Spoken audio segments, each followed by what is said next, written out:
Hey there, this is Arthur Hill, Chief Technical Strategist at TrendInvestorPro.com. You are tuned into Next Level Charting. Thank you very much for joining us. I appreciate it. If you're watching this video on YouTube, and you like it, of course, please give us a thumbs up and consider subscribing. So today we're going to look at the market cap breakdown and show you why I still think large caps are the place to be. And then we've got a trading lesson with two breakouts. The first one, a successful breakout with Finance XLF, and the second one is a failed breakout with the Steel ETF XSLX. So a big part of the analysis, trading, and investing process is narrowing your focus. And the first step to narrowing your focus is choosing what you're going to ignore. And that's really easy, actually, because when you think about it, you want to ignore stocks or ETFs that are definitely in downtrends. You want to ignore stocks or ETFs that are seriously underperforming. You know, a couple of weeks of underperformance is not a big deal because that could be a correction. And you also want to ignore stocks or ETFs that have these long sideways consolidations. Because why? Because there are better looking charts out there. There are charts with uptrends. And one of those charts with uptrends would be SPY.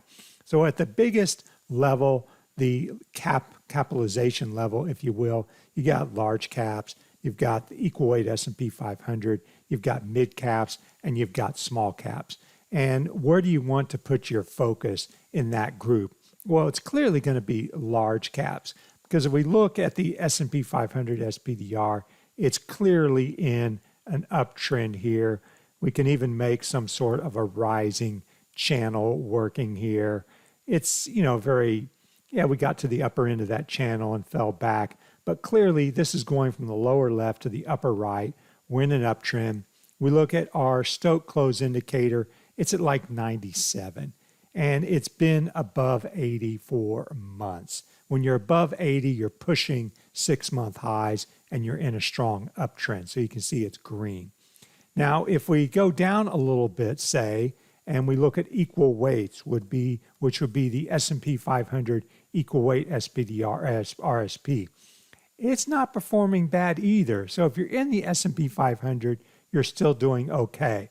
So we look at RSP, and it had this big consolidation, and it broke out of this consolidation.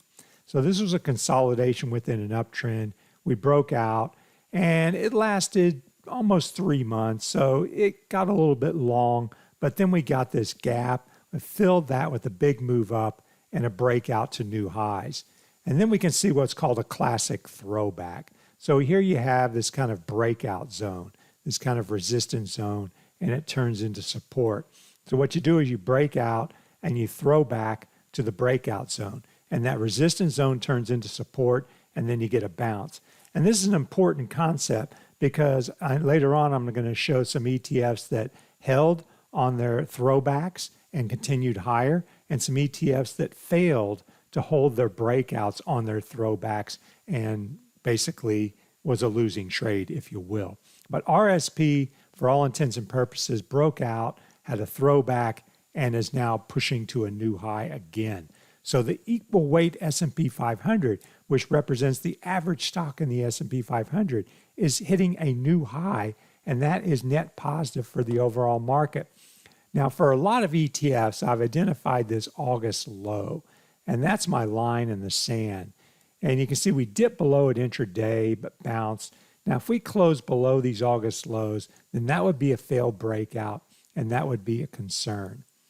So we've gone from SPY, clearly the leader, RSP doing fine here with a breakout and new high. So we're going to go down one more step. We're going to go to mid caps, MDY. And we can see that mid caps are doing pretty good. They're not as good as large caps because you can see MDY peaked back here in April. So it's got these kind of lower highs working here. I could redraw that little channel line. It's kind of an adjusting channel, but it started to slope down a little bit more here and slope down a little bit more here. So you can see we got this breakout and we had a pretty hard throwback. and we broke below that early August low. So that was kind of like a breakout and a failed breakout to me when we had that hard throwback. But now we've got this incredibly strong 4-day bounce, and we're getting above that mid-August high. So mid-caps are showing some resilience here. And if you look at Stoke Close, it's still been bullish. If it's green, it's on a buy signal, a bullish signal, and it's at 78. So it's not quite as strong as SPY and RSP. You would still be preferring stocks that are in the S&P 500 and ETFs that are more weighted towards large caps. All right, so now we're going to move down another level. We're going to go to small caps. Now, this is IWM, and it's had a market-leading advance here the last 4 days. But if we look at it, going back to, say, March, we can see it's just been in a big trading range. It keeps bouncing near the 210 level, and it keeps failing in the 235-ish area, the mid-230s. And it's just a bunch of noise in here. So we have what I thought was a bearish wedge, and we broke that wedge. You can see we broke that. This is the wedge here. So I was watching this bearish wedge. When I get a trading range, I'm looking at the swings within the trading range. But we hit this wedge and we broke it. And because Stoke Close triggered bearish in the second half of July, I had a bearish bias towards IWM. And so that was a bearish signal. But this just goes to show you how foolhardy it is to short stocks. I'm sorry, but it is a losing proposition for the long term. Sure, one day you're going to get a bear market, but right now we're not in a bear market. Just because IWM signaled a long-term downtrend in my book using Stoke Close doesn't mean we're in a bear market. The S&P 500 and RSP, those two are the most important ETFs to watch, and they are still in bull markets. And so I would never short anything when we're in a bull market. But we broke down here, tested support, and got this big bounce. But IWM is still not on my radar. Why? Because it triggered bearish, and because it's seriously underperforming, and because this chart is going nowhere. So I'm pretty much avoiding small caps, focused on large caps. So I wrote about the finance sector this weekend in Chart Watchers because it had a breakout, it had a throwback, it was at its moment of truth, and it held the breakout, and you can see it's bouncing the last 4 days here. Now, before I go on, I'll just tell you about these indicators here. This is Stoke Close. It's the 125-day stochastic oscillator based on closing prices only, none of these intraday highs and lows. And then I take a 5-day moving average to smooth it. And so what this does is it gives you an idea of where the closing price is relative to the 6-month range. And when we get above 60 in this indicator, I turn bullish, and you can see we're green. And if I back this out, you can see the finance sector has been green since there we were bearish in July, and then we got bullish in August. So since August, it's been bullish. And so those are some pullbacks. And so the second indicator here is the momentum composite, and it's used to identify short-term oversold conditions when the longer-term trend is up with whatever indicator you're using. In this case, with ETFs, I like to use Stoke Close. With stocks, I like to use the trend composite, which I'll get onto another time. But basically, the momentum composite is 5 momentum oscillators, and when they turn when they turn oversold, that indicator turns negative. And so you can see here we had 5 oversold that dip there. We had 3 oversold here, and we had 4 and 5 oversold here in June, and that gave way to a bounce. We had 3 oversold in mid-July, and that gave way to a bounce. So I use that to identify short-term oversold conditions that can lead to a mean reversion opportunity.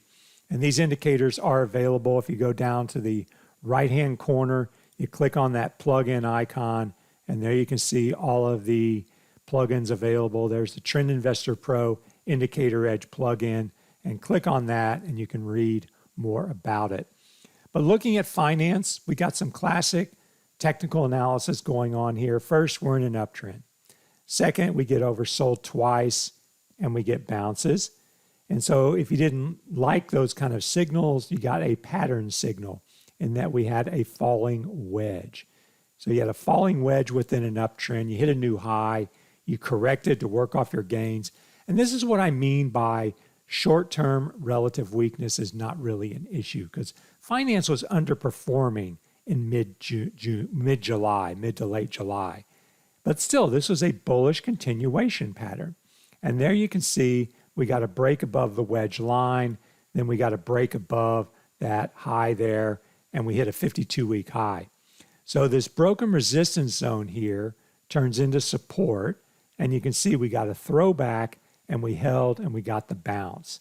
So this becomes the new support level to watch for the success or failure of this bounce here. But finance is looking good because we got the two oversold bounces, we got the wedge breakout, we got the throwback that was a successful test, and we've got a bounce.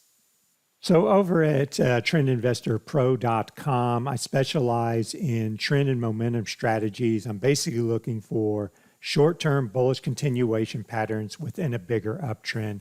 That could be oversold conditions. That could be the falling wedge I showed you with XLF. That could also be a falling flag. So on the main analysis page, you can see all the reports that are available.